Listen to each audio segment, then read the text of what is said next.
about a cran raspberry? Yes. All right.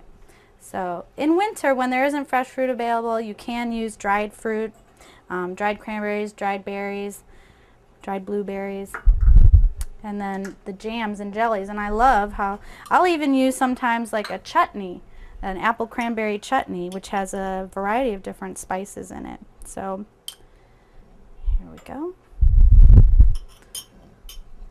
You mentioned something about using green foods as well. Yeah, there is the multi-green flavor, and then you could get the clay.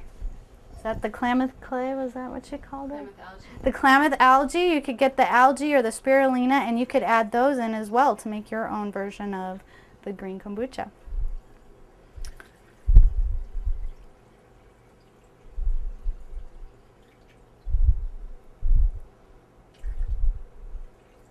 There we go, and then we have just a little left. We'll save that for starter. Alrighty.